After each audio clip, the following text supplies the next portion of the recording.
What's up, everybody? Brett Okamoto from ESPN here with the people's champ, I believe he calls himself, Colby Covington, best welterweight in the world. Did I miss any other titles, Colby? Are you calling yourself anything else these days? I don't call myself anything. It's just what the people labeled me. I'm the people's champ. I'm America's champ. I'm Donald Trump's favorite fighter. So any of those titles alone, any fighter will be lucky to have those. Well, let's talk about something fun right off the bat. We had fights last weekend, UFC 249 on Saturday. I know I've kind of heard you say that sometimes you watch fights, other times it sounds like you don't catch an event.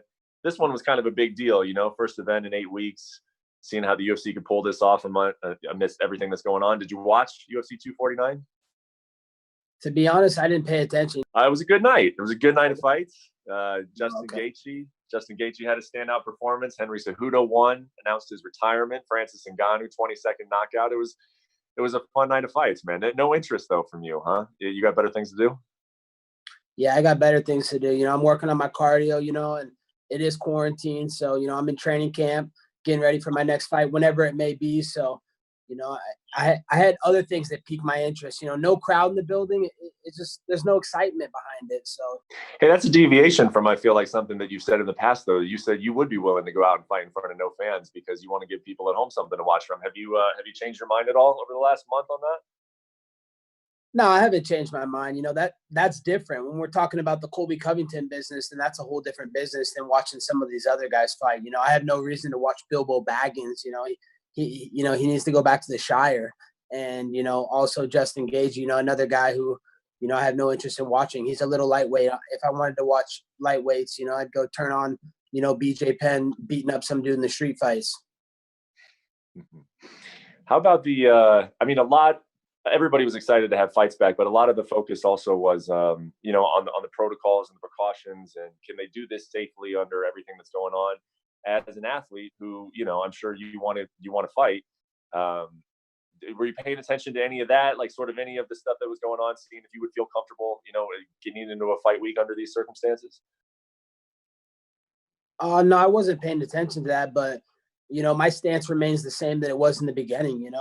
We already put everything and risk everything on the line as it is every time we go out there and step in the octagon. So I don't think anything's changing. I'm the best fighter in the world right now. Everybody knows what happened in that last fight. That was a complete robbery. I mean, before the fight, everything going up in the lead up to the fight was, just everything went against me. I had a hurt foot. I kicked the student training, couldn't train before the fight, thrown up before the fight. I got a little bit set up. Someone gave me some bad food, and I was puking 2 days before weigh-ins. I got Charles and Clint from the UFC PI coming over, giving me a rehydration kit because I'm so, weak and all my electrolytes are gone. And I was, I didn't even have to cut weight. I went right to weigh-ins because I was on weight. So, and then we go in the fight, and then Marc Goddard, all the fake fouls that weren't there, he was calling. But then when there was fouls and he can see the guys clearly hit me in the back of the head at the end of the fight and I'm intelligently defending myself, and then he calls the fight. We found out real quick that Marc Nasso Goddard is anti-Brexit. He wants the European Union. So he's a piece of he hates Trump. So obviously he hates me, and he's gonna get paid off to help me lose, and he didn't want me to win. So, I want a rematch with Marty Fake Newsman. If I don't get that, then, they better make something worth my while to come back.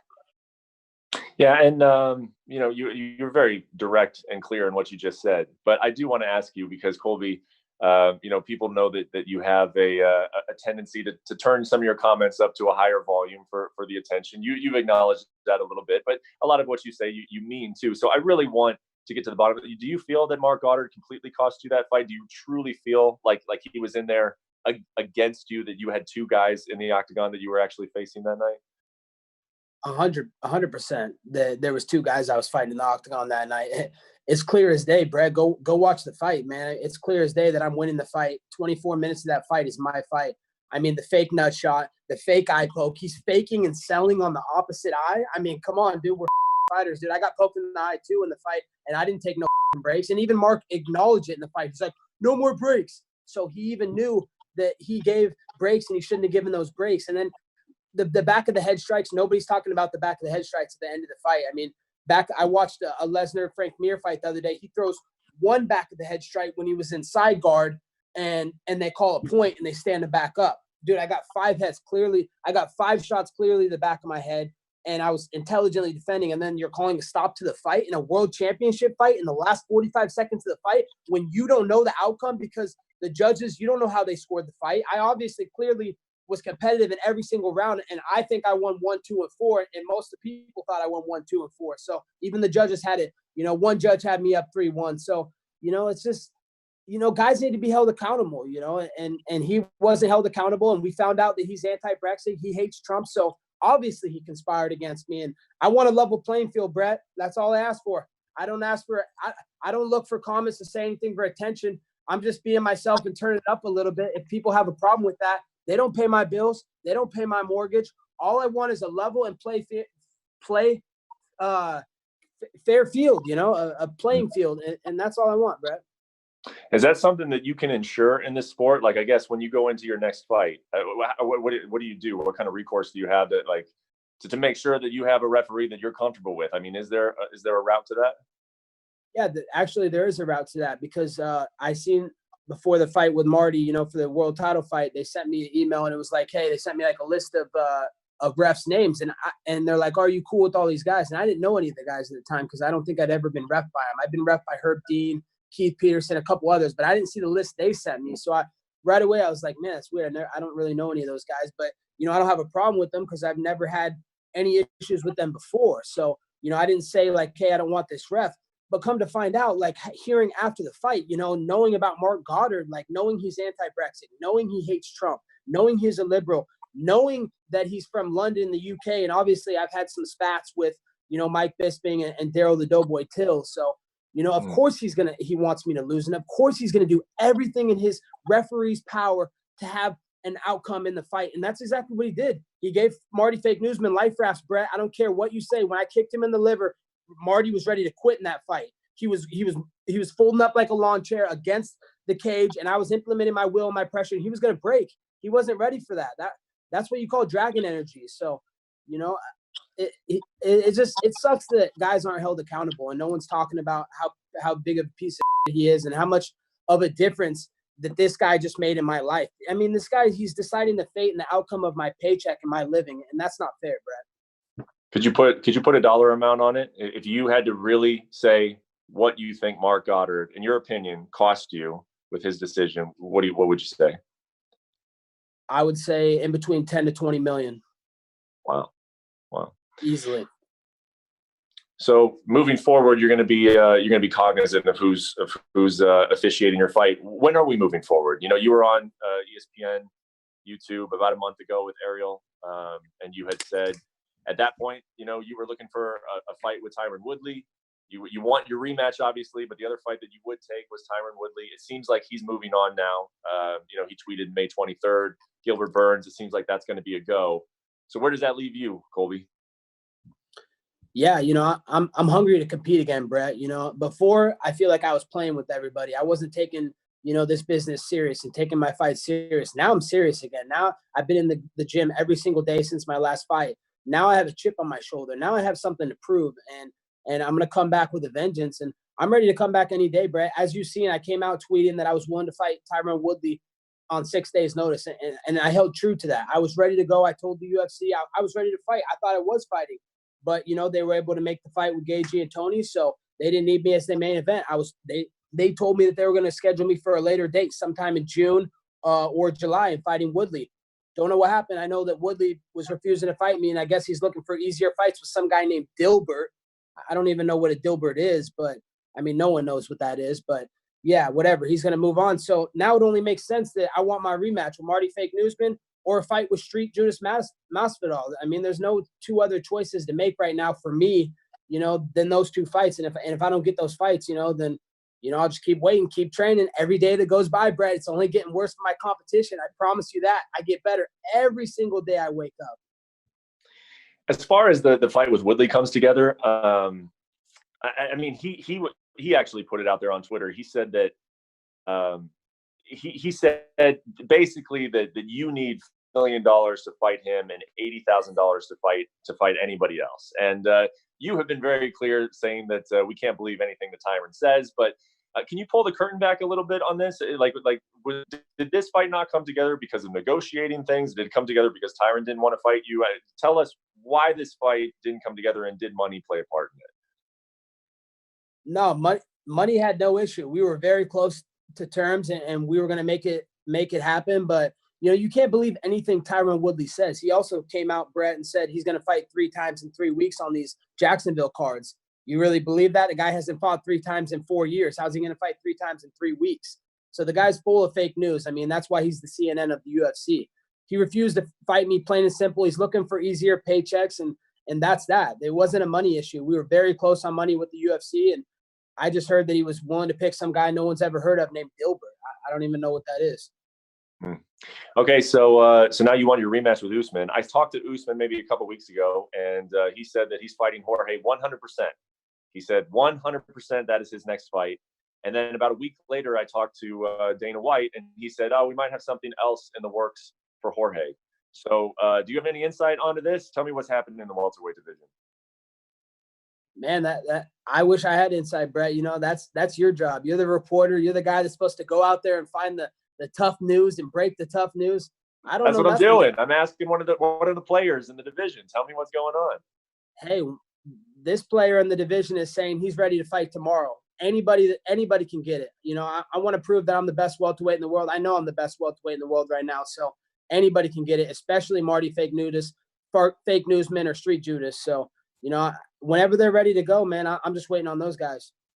So But yeah, that's funny that, Dana said, there's other options for Street Judas Masvidal. So, it's interesting to hear what are those other options. I mean, Conor doesn't want to fight him. We know that Journeyman, he's got 14 losses, and now he's got 15 losses because he's out begging for Conor, and Conor wants nothing to do with him. You see Street Judas out there with the bathrobe.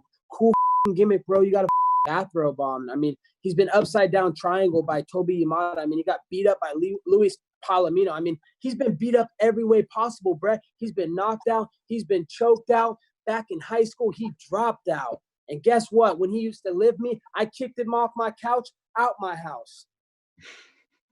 Yeah, I mean, when I think about the options that could be for Jorge, that's not a title fight. I mean, Conor was, the first name that I think a lot of people settled on. But to your point, I mean, Conor just went on a rampage on Twitter yesterday, and he didn't mention Jorge once. So I'm thinking, if it's not Conor, who else is it? I don't think that a rematch with Nate Diaz might make sense at some point. I'm not sure it makes sense now. So do you think it's you? I mean, like, sitting there today, do you think that they've sort of given thought into doing that, or do you think they have something else for Jorge? I think maybe the UFC has given thought, but Journeyman George Masvidal hasn't given any thought. He trained with me for 9 years behind closed doors, Brett. He knows personally what it's like to fight and train with me, and he doesn't want to get exposed in front of the world. He's all hot when he gets a mic every time. He says all the running his mouth like he's all hard, but when a pen and paper come to table, he's nowhere to be found. He's out there faking injuries. Oh, I'm big, I'm Conor. Dude, you showed up at the Conor fight. The guy didn't even mention your name in the post-fight speech. I mean, you're a complete bum. He doesn't give a about you. So, he's lightning in a bottle. Everybody knows that. He caught all hype. He's 50-50 fighter in the last couple of years and got double-digit losses. I don't even know why we're talking about this jobber at the top of the mountain.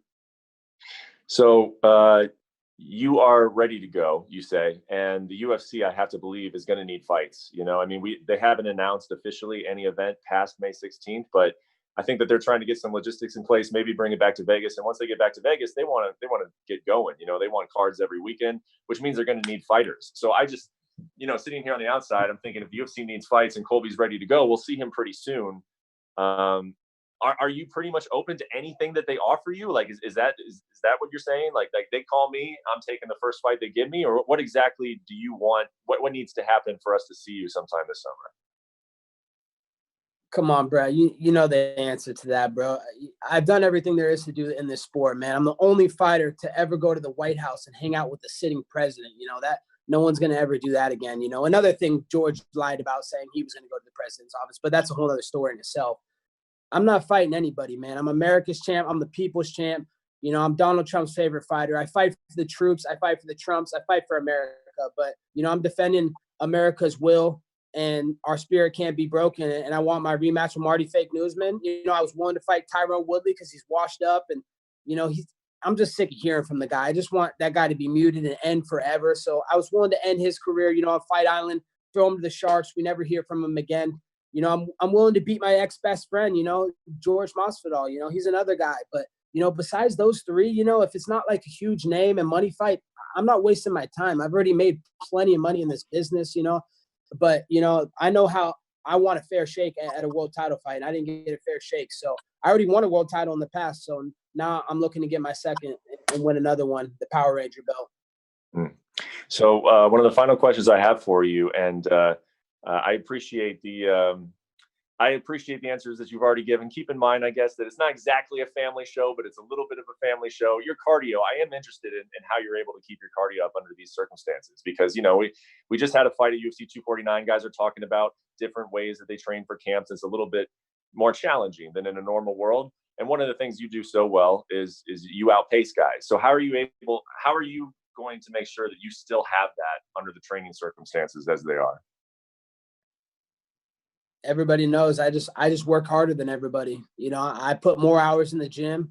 You know, I'm a blue-collared, hard-working American, and I put it all on the line every time. I'm not talking about just in the octagon. I'm not talking about just in the gym. I'm talking about my daily life and everything I do. You know, I live, eat, and breathe this sport and this business, and I've never been more motivated in my life. So, you know, I'm just sick. I just have such a bad taste in my mouth, Brett, of that last fight. Dude, you don't realize I got robbed of my whole entire life's dream. Since I was 5 years old, I set out for this dream to be the best in the world, and all I wanted was a fair shake. Is that too much to ask? All I wanted, a fair shake, and I didn't get that. So now I have to work harder, and I have to be able to, you know, overcome the corruption, overcome, you know, the bad calls, and I got to be better, and that's what I'm doing every single day to ensure that.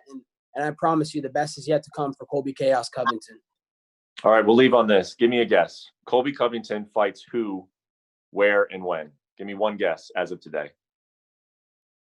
Colby Covington fights Marty Fake Newsman on Dana White's Fight Island. This summer. This summer, in July. Cool. What would usually be International Fight Week over on Fight Island. Let's do it, baby. Feed his dead body to the Sharks after I'm done with it, because without Marc Goddard to save him in the fight and help him cheat, he stands no chance. We appreciate it, Colby. It looks like you're doing well over there. Stay well, stay safe, and yeah, maybe we'll see you on Fight Island this summer, man. That'd be fun. I hope so, man. I look forward to seeing you out there, buddy.